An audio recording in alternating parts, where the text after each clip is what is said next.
मैथिली आ भोजपुरी के सबसे नीक चैनल एपी प्रोडक्शन दरभंगा के एखनई लाल बटन दबाकर सब्सक्राइब करू और घंटी के निशान बटन के जरूर दबाओ ताकि नव नव ऑडियो आ वीडियो अहाँ सब लग तुरंत पहुँच सके।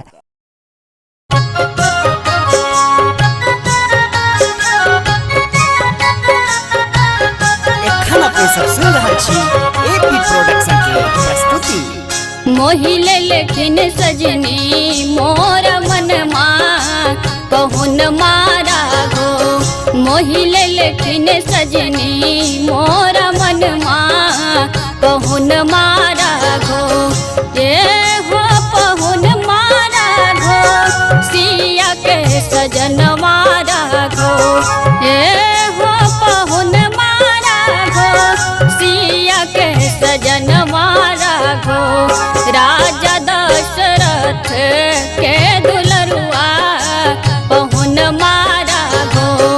मोहिले लेकिन सजनी मोर मनवा पहुन मारा गो।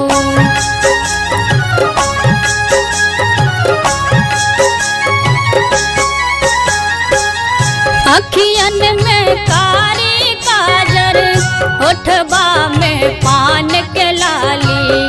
अखियन में कारी काजर होठबा में पान के लाली, लाल लाल सिर पर है पगड़िया पहुन मारा गो, मोहिले लेकिन सजनी मोर मनवा पहुन मारा गो।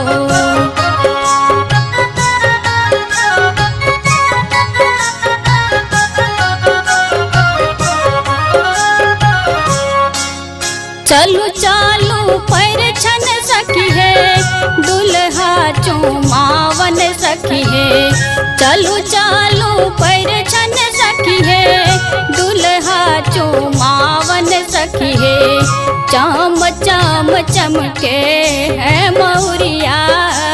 पहुन मारा गो, मोहिले लेकिन सजनी मोर मनवा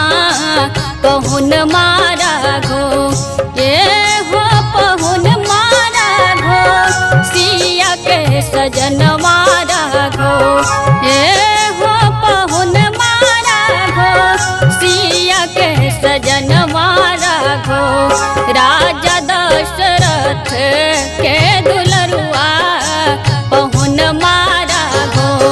मोहिले लेकिन सजनी मोर मनवा पहुन मारा गो, मोहिले लेकिन सजनी मोर मनवा पहुन मारा।